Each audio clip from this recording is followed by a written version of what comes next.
Welcome to the world of Deus Ex. For the sake of this demo today, we have infinite energy and infinite ammo.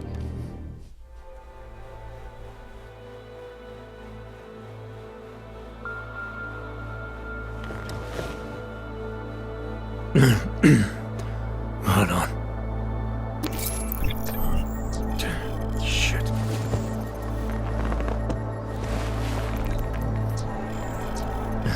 Alex, it's Adam. Hey, you sound like shit. How you feeling? A little sore, but I'll be alright.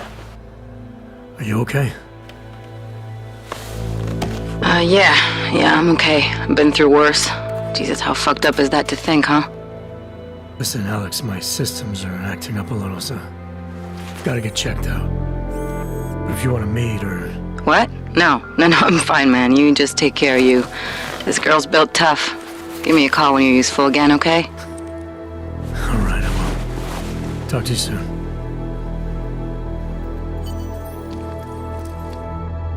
Open blinds.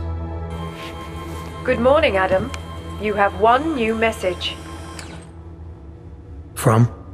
David Sarif. Play it. Adam, it's David. I know it's been a while, but after what happened in Prague yesterday... Look, son, whatever reasons you've had for not getting in touch these last 2 years, well, life's too short. I'm leaving for London soon, but give me a call. You saved his vidcall number? Yes, Adam. Just activate your TV system. Adam Jensen was caught in a terrorist attack, and now we're 30 hours later and we wake up in his apartment. Adam Jensen tries to recollect himself. He seems like he has some problems with his augmentations, and now he needs to take care of that. The thing is that in the world of mankind divided in 2029, 2 years after human revolution, and there are a lot of problems in society, a lot of division, a lot of tension, and a lot of companies like the limb clinics that are focusing on transhumanist technologies are going bankrupt, and now Adam Jensen will have to rely on some underground stuff.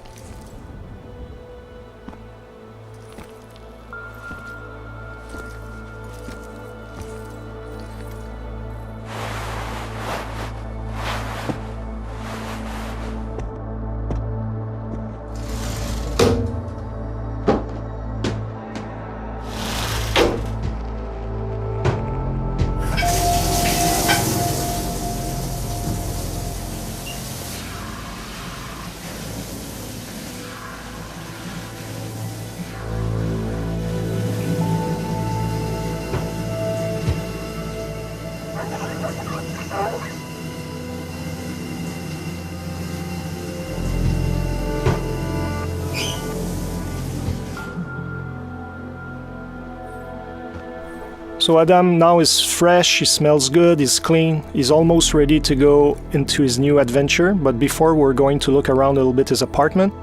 In true Deus Ex style, there are plenty of things to discover. There are a lot of readables, pocket secretaries, ebooks, computers, where we can learn about Adam Jensen's motivation, the organization he's working for, the state of the world. There's also a lot of emails that he can read, some of his colleagues at Task Force 29 asking him to go see them, etc., etc.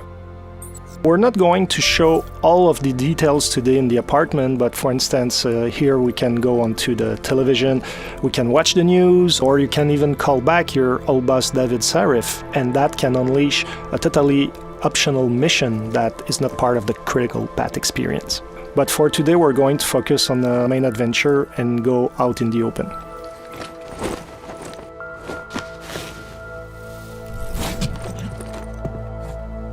Miller, it's Jensen. It's good to finally hear from you, Agent. You doing okay? Sorry about the downtime. I'll get to the office as soon as I can, but my augs took a hit during the attack. I need to get them looked at. Of course. There's a lot of work ahead of us, Jensen. I'll see you when you get in.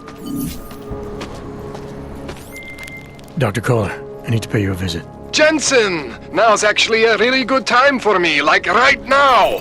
Something wrong? There are some guys in my bookshop. Pissed off the Valley gangster-looking guys. So, unless you want bloodshed the day after a terror attack, The front door isn't the most peaceful option. I got it. So it seems Jensen's friend Vaclav Koller has some problem with local mobsters. We're going to go shortly to see what's going on there. But in the meantime, we're going to look a little bit at the city. Here we're still in the apartment complex where Adam Jensen lives. Of course, we can explore all the apartments and discover loot, discover story about a lot of things. Now we're in the city hub itself.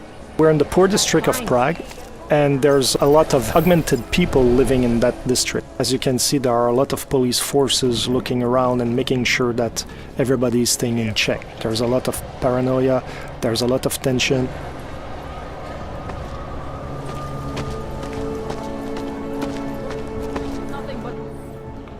License, permit, voucher, document of authority, temporary pass, travel coupon, and/or certificate of authenticity. Good old days, we'd just ask for ID. Good old days are gone. Haven't seen one of these before. Orange level. You are some kind of badass? Just someone with a job to do.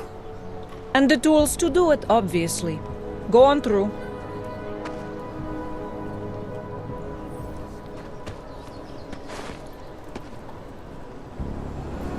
Fortunately, Adam Jensen has his papers in order, but he's still an augmented citizen, and there's no discrimination on that end. Like, police are going to check everything and make sure that you're complying to what's needed. Because in this world, police are just looking for an excuse to send you to some ghettos. Here we can see the metro station. It's another example where the segregation is institutionalized. We have the natural line, and also we have the augmented line to take the subway.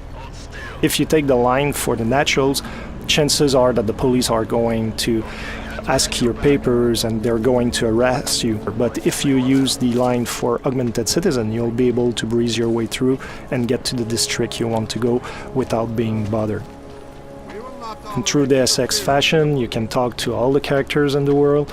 You can learn more about their own stories, about some of the things happening in the world. You can also get some hints about certain places, etc. So it's up to you to discover all these things. Now we're getting close to our friend Vaclav Koller, and we're going to show you some of the options to get to him. There are always more than one way to get where we want to go. There's a blockade here. Let's see what it is. Doc Laddie! Show me latest papers. Otherwise you cannot go through here. I know the drill.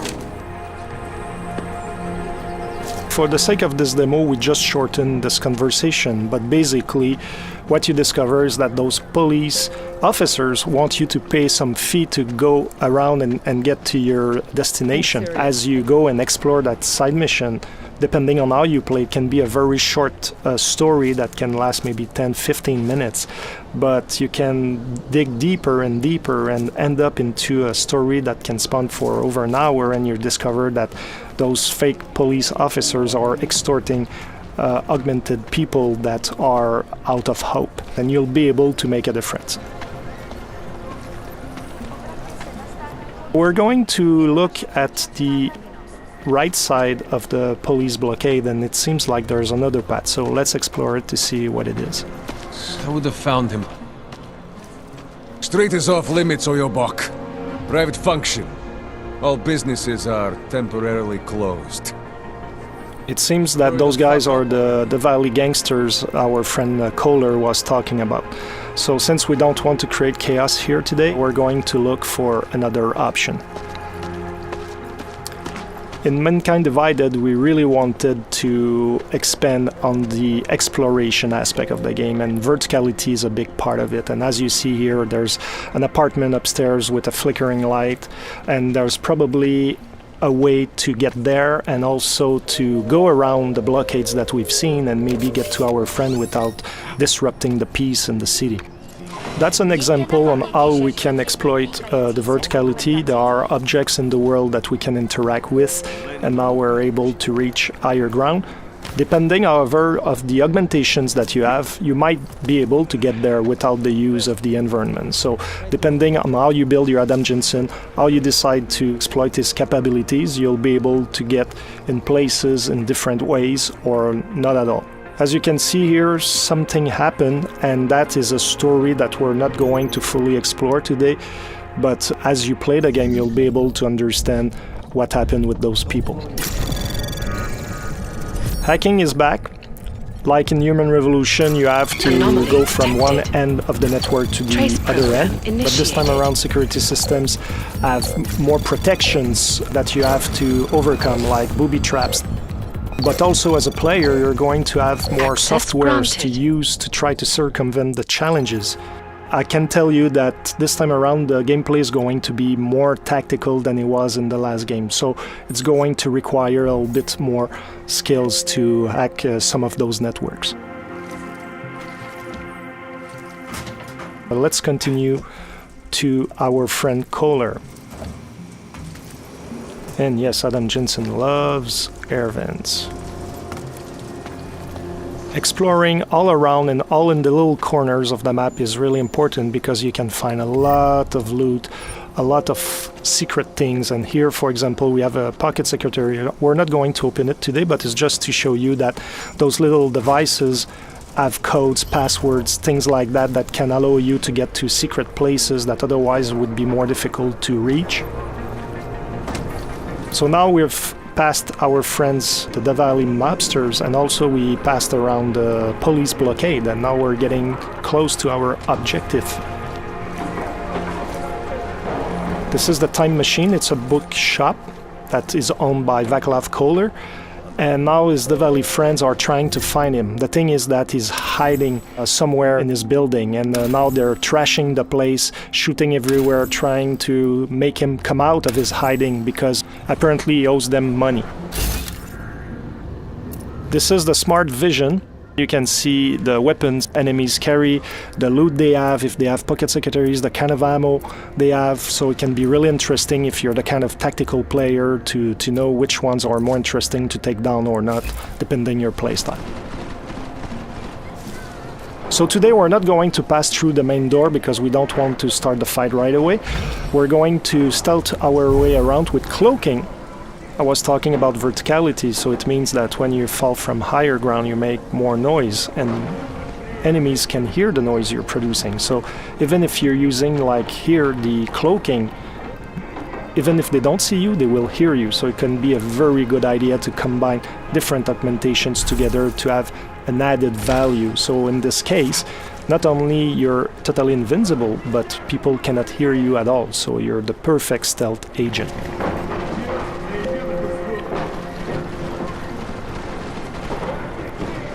Takedowns are back, lethal or non-lethal as always, but this time around now you can perform them from cover.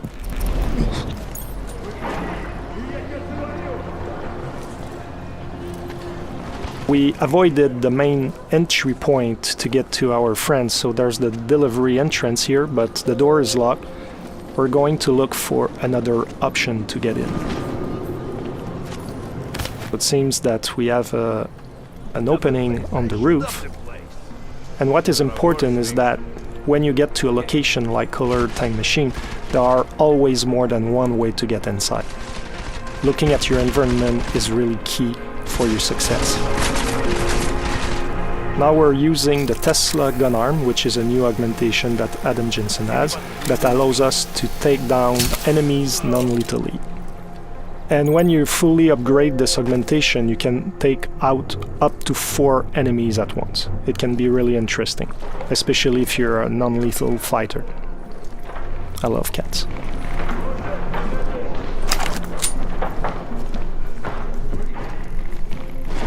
Here the stun gun. As you're going to see, it has a similar effect as the Tesla gun arm, but it shoots one single bullet at once, and you have to be at very close range to hit your target. So depending on your gameplay style, you might want to invest in the gun arm, or you might want to keep those praxis points for other augmentations and rely on the stun gun. So it's really up to the players to really craft the Adam Jensen they want. Here we could have gone through that bookshelf that is on the side and we could have climbed up to the second floor. But for today's presentation, we're going to take a different path.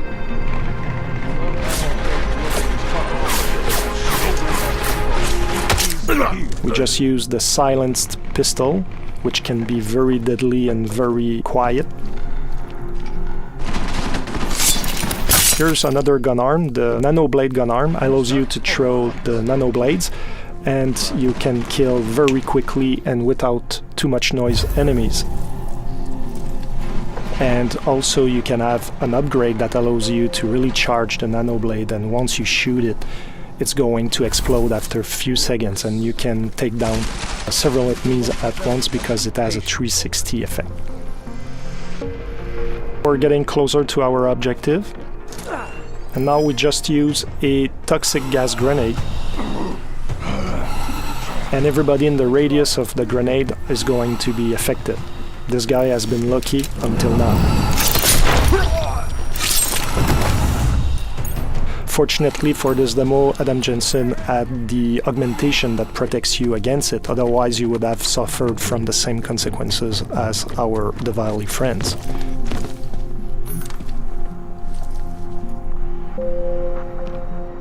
Now we're in Koller's office. Apparently the mobsters looked around, but they didn't find the secret spot to find Koller. Jensen! Thank God! I'm down in the dungeon, man! You remember the title of my super secret book, right? I remember it's red. Earlier on I was talking about readables in the universe, and here we have another example, newspapers. There are different stories that you can discover, and some of those stories can be influenced by what you achieve yourself in some side missions or even on the critical path. Here, our Diwali friends forgot to look at this weird red book. It seems that Koller loves augmentations quite a bit.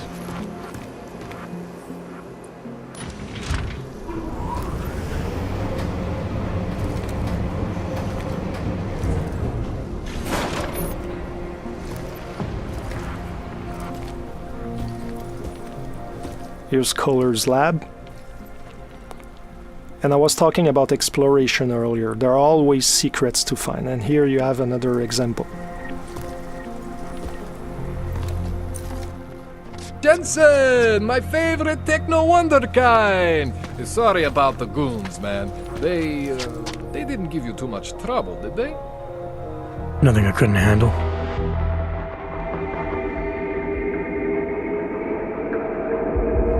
That's it for today. I hope you enjoyed that demo. The game is out on August 23rd. See you soon.